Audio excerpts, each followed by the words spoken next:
you're probably not going to recognize this position in my room, but I'm sitting like below my bed on the floor, and I promise there's a reason for this.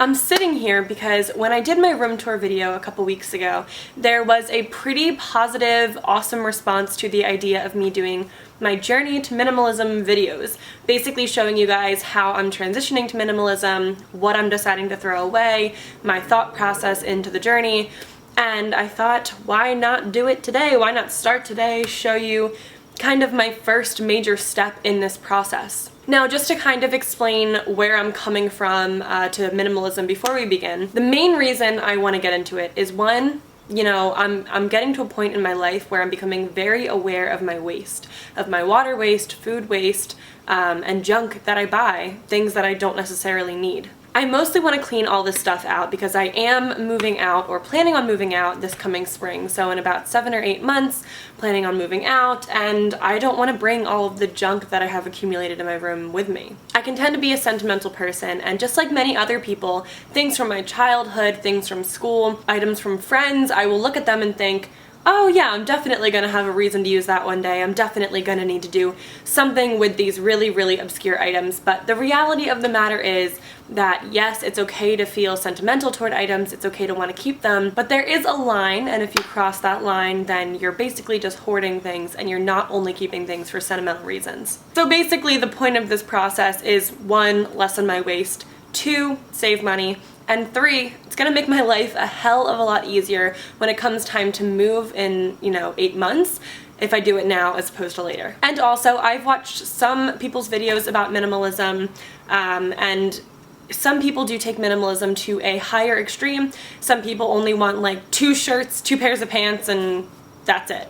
And I totally respect that lifestyle, and maybe one day if I'm traveling constantly, that's the kind of lifestyle I will have. But my approach to minimalism at this point in my life is just to get rid of things that I genuinely cannot see myself using in the future. I just want to have a cleaner, more positive, open space in my bedroom and therefore in my life. And I'm not the type of person who is going to minimize to, a handful of items, but I do just want a cleaner space. So my point is that my approach to minimalism, my definition of minimalism, is still very much being defined and discovered. So yes, you could Google what is minimalism and find what someone else sees it as, but for me, I'm, like I said, still very much defining that word in my life. But without any further ado, the first thing we're going to be doing today in this journey to minimalism is cleaning out under my bed. Now, you probably can't see much under here now, but I promise you there is a healthy amount of junk down there that I most certainly am not getting any use out of. So while this may be boring to some of you may enjoy watching it,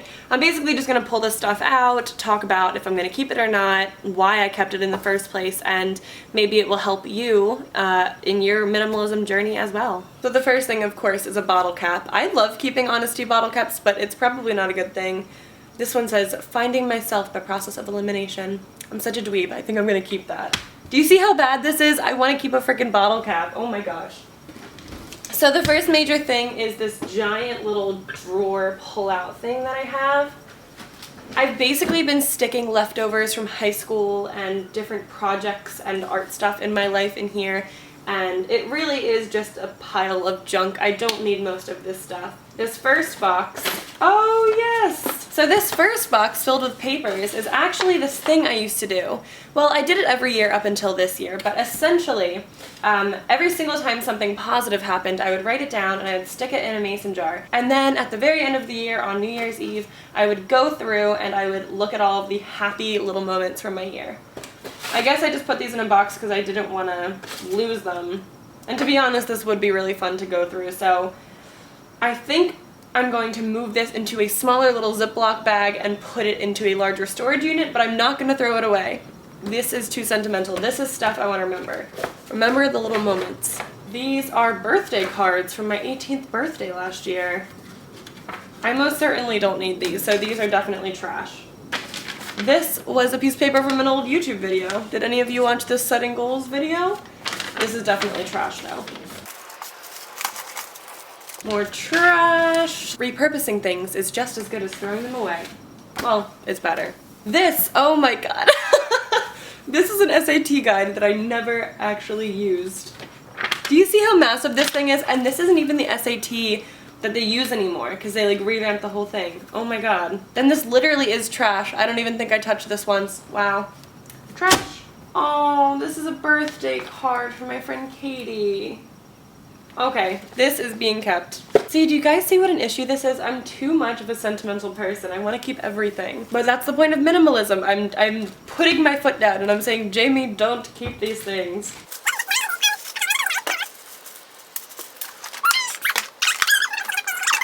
Oh my god, do you see the dust coming off of this stuff? That is how little I've used it. Oh my god. Now this is really stuff from high school. Wow.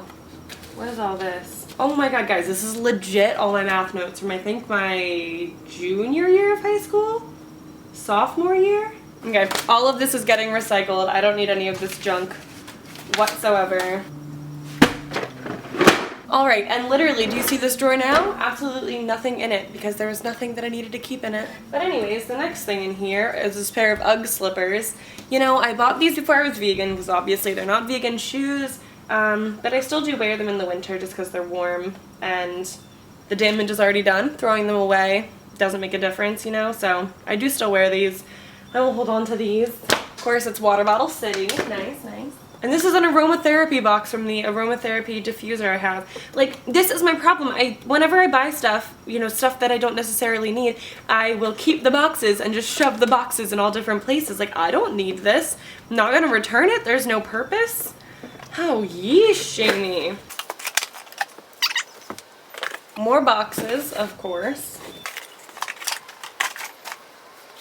Pad of paper. I think my parents honestly probably used this as a stocking stuffer one year. I shit you not.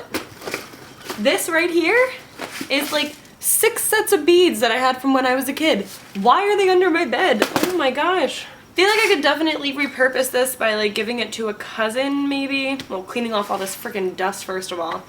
But like give it to a cousin or donate it to the community center. Like I have no use for this. No one in my family has any use for this.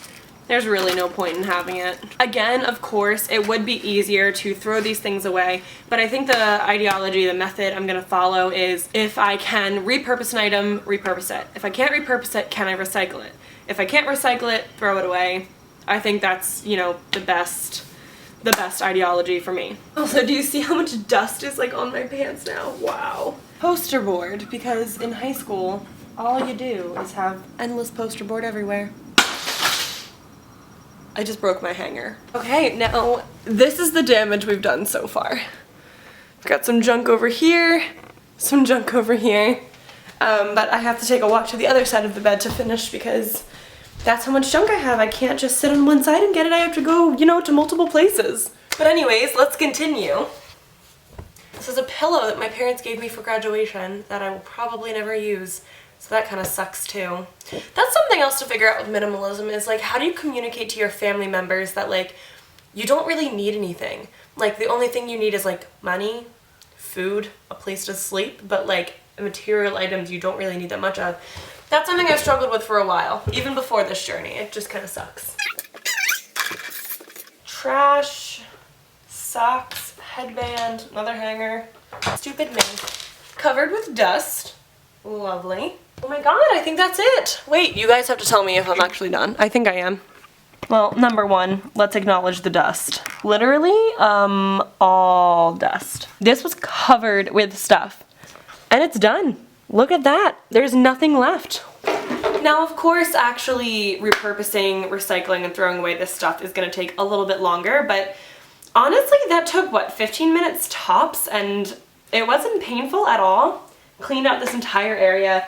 Definitely gonna have to clean off all the dust and stuff. And again, I'd like to draw attention to the amount of dust on my body now. But yes, despite the wreckage, despite everything kind of piling up around me, this does feel really rewarding already. I mean, I think anytime you clean something out, whether it's the hard drive on your computer, the pantry, the fridge, or under your bed, you're going to feel much cleaner and just like more on top of things afterward. I mean, honestly, yes, this is like my first official minimalism step, but like before this, I've always been such a messy person. And in the past month or so, I've really taken to cleaning up right after I make messes, to organizing things.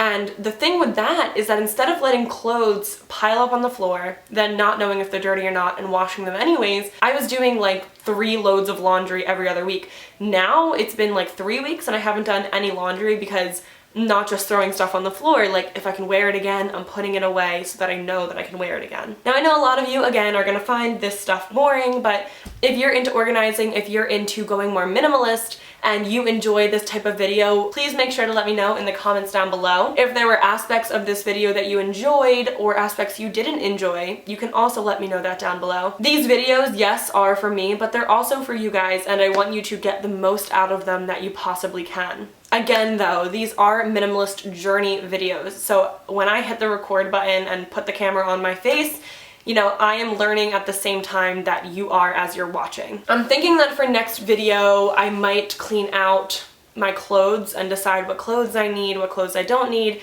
and then donate those to local shelters or thrift stores. But if you have any ideas for what I can do next for the next part of this minimalism journey, please be sure to let me know. And lastly, of course, if you are a new subscriber, you clicked on this video to learn about minimalism or to see my journey to minimalism, that's not the only thing I talk about on this channel. I also talk about self-love, mindfulness, veganism, yoga, all that kind of cool stuff. So if you're into any or all of those topics, feel free to click the subscribe button down below and you can keep up to date with some or all of the videos that I post. So this has been a super long video, but if you have managed to stick through the entire thing, comment down below, minimalism is cool, and I will thumb up and reply to your comment because it'd be nice to see how many people actually watched to this point in the video. But yes, other than that, I hope you have a wonderful Wednesday. I love you so much. I hope you're happy, I hope you're thriving, and I will see you guys in the next video.